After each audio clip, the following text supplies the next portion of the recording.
Hello everyone, আসসালামু আলাইকুম। কেমন আছেন সবাই? আশা করি অনেক ভালো আছেন। সবার জন্য আজকে আবারও একটা নতুন ভিডিও নিয়ে চলে আসলাম। এই যে দেখেন, সকাল সকাল আম্মা একটা মুরগ ধরছে মুরগের ঘর থেকে। তো এই যে এটা আজকে জবাই হবে, আমাদের জন্য রেখেছিল। তো জবাই করার জন্য নিয়ে যাচ্ছে। এই যে আমার হাতে ধরতে দিয়েছে। হ্যাঁ, বেশ মায়াও লাগছে, এত সুন্দর মুরগটা আজকে জবাই হবে। আবার ভালোও লাগছে, কারণ ঢাকায় সচরাচর এরকম দেশি মুরগ পাওয়া যায় না, আর পেলেও অনেক দাম হয়। তো প্রতিবার আম্মা হচ্ছে এরকম মুরগির বাচ্চা ফোটায়, আর সেগুলো আস্তে আস্তে বড় করে, আমরা আসলে আমাদের জন্য রাখে, ওনারাও খান, বিক্রি করে। তো গ্রামে থাকার এটা একটা সুবিধা, সব কিছু হয়, যেহেতু খোলা পরিবেশ, এখানে সব কিছু হয়। হ্যাঁ, তারপরে এই যে মুরগটা জবাই করে ওদিকে দিয়েছে। আমরা দাঁড়িয়ে আছি, মা মেয়ে। আনাবিয়া কত কিছু বলছে আমাকে। বলছে মুরগির বাবাটাকে যে জবাই করলো, এখন বাচ্চাগুলো কান্না করবে না, আরও কত কিছু বলছে। এরপর আমরা মুরগটাকে বাইরে থেকে তুলে নিয়ে আসলাম। এখন আমরা গরম পানি দিয়ে এটা পরিষ্কার করব। তো দেশি মুরগ পরিষ্কার করতে খুবই ভালো লাগে, কারণ ঝটপট করে পরিষ্কার করা যায়। হয়ে গেছে, গরম পানি দিয়ে দিলাম। এখন এটা ভালো করে পরিষ্কার করব, তারপর আম্মা কেটে দিবে। চলেন, এই যে হয়ে গেছে।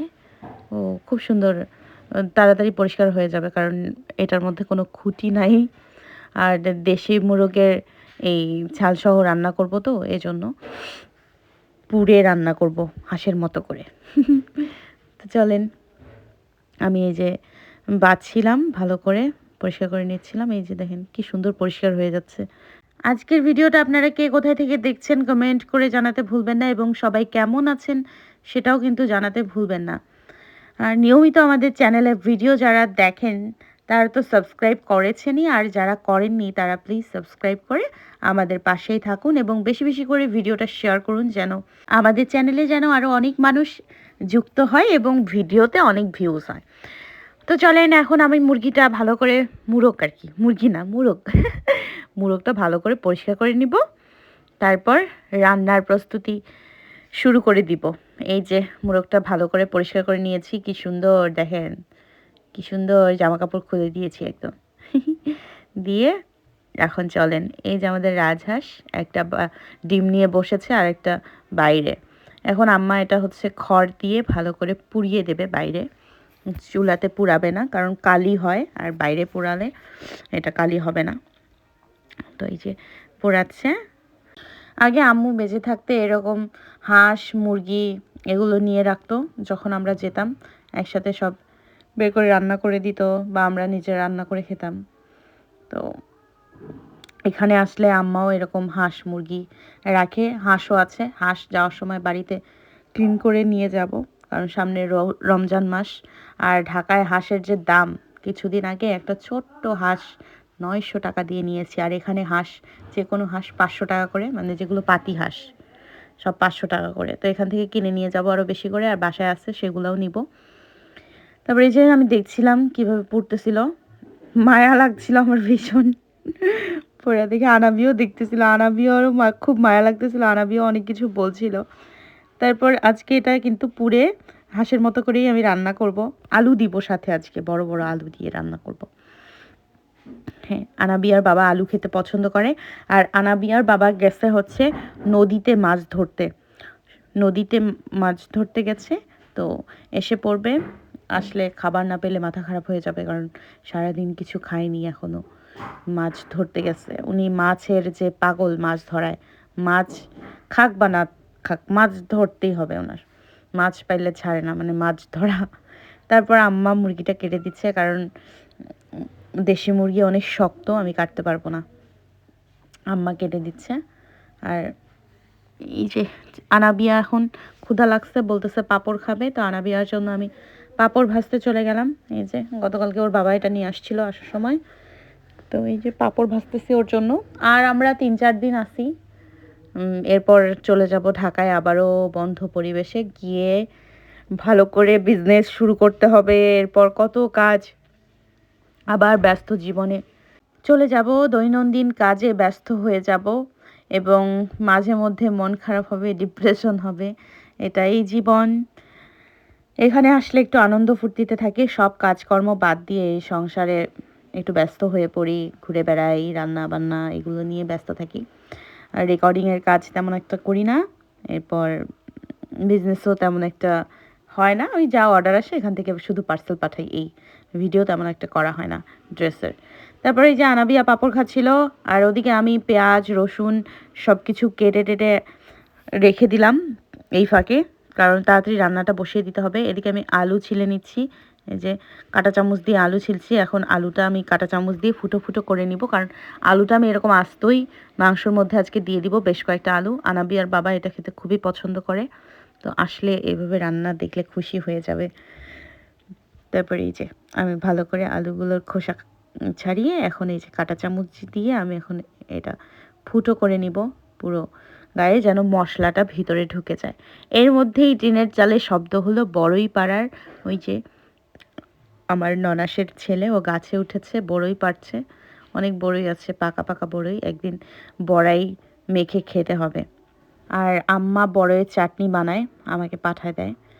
এই যে রান্না বান্নার আয়োজন শুরু করেছি, মাংসগুলো ধুয়ে নিচ্ছি, আলুও ধুয়ে নিয়েছি। এই যে এখন আমি হচ্ছে পেঁয়াজ, গরম মশলা, তেজপাতা এগুলো দিয়ে পেঁয়াজটা ভালো করে ব্রেস্তার মতো ভেজে নিব, একটু লাল লাল করে নিব। প্রথমেই এই যে তেলের মধ্যে দিয়ে দিয়েছি, আরও তেল দিতে হবে। আর মাটির চুলায় রান্না ঝটপট করে রান্না হয়ে যাবে। এই যে দেখেন, এখন আমি এর মধ্যে মশলা দিয়ে দিব, জিরা বাটা, আদা রসুন বাটা, তারপর যা যা মশলা লাগে আর কি মুরগি রান্না করতে সব কিছু দিয়ে নিয়েছি। কি কি দিয়েছি বারবার এত কিছু বলতে পারবো না। সব মশলা কষিয়ে যাওয়ার পরে আমি আলুগুলো দিয়ে দিলাম, যে আলুগুলো আমি ফুটো করে করে আস্তে আস্তে রেখেছিলাম সেগুলো দিয়ে দিলাম। এখন আমি এগুলো ভালো করে কষিয়ে নিব। ভাতও বসিয়ে দিয়েছি অন্য একটা চুলায়, এখন মাংসগুলো কষিয়ে নিব ভালো করে। এই যে বাইরে এসে দেখি আরাবিয়া বসে খেলছে, এখন একদম পারফেক্ট মনে হচ্ছে গ্রামের বাচ্চা। এই যে সারাদিন মাটিতে খেলাধুলা করে, আমিও বাধা দিই না, খেলুক। আবারও 3-4 দিন পরে গিয়ে বন্ধ পরিবেশে বোরিং ফিল করবে, তো যে কয়টা দিন আছে মাটি চাটি চেনে একটু খেলুক, কোনো সমস্যা নাই। এই যে দেখেন মুখের অবস্থা কি করেছে, কালি টালি মাটি দিয়ে। হ্যাঁ, একটু পরে গরম পানি করে ওকে গোসল করাই দিব, তার আগে একটু খেলে নিক। খেলাধুলা করলে মন মাইন্ড চেঞ্জ হয়ে যাবে, ফুরফুরে হবে, ভালো লাগবে ওর। তো এমনিতেই ঢাকায় বন্ধ পরিবেশে থেকে থেকে খিটখিটে হয়ে যায়, তো এখন একটু খোলা পরিবেশ পেয়ে খেলুক। এদিকে আমার রান্নাটা মোটামুটি হয়ে এসেছে, এই যে মাংসগুলো আলুগুলো ভালো করে কষে এই যে সুন্দর একটা কালার এসেছে। এই পর্যায়ে আমি গরম পানি দিয়ে দিব বেশি করে, কারণ দেশি মুরগ সিদ্ধ হতে একটু সময় লাগে। মাংসটা কষিয়ে নেওয়ার পরে আমি এই যে গরম পানি দিয়ে দিয়েছি পরিমাণ মতো। এখন আমি এগুলো ঢেকে দিব, কিন্তু দেখলাম কড়াইয়ের মধ্যে এটা একটু বেশি মানে ভরে গেছে, এজন্য আম্মা পাতিলে দিয়ে দিল।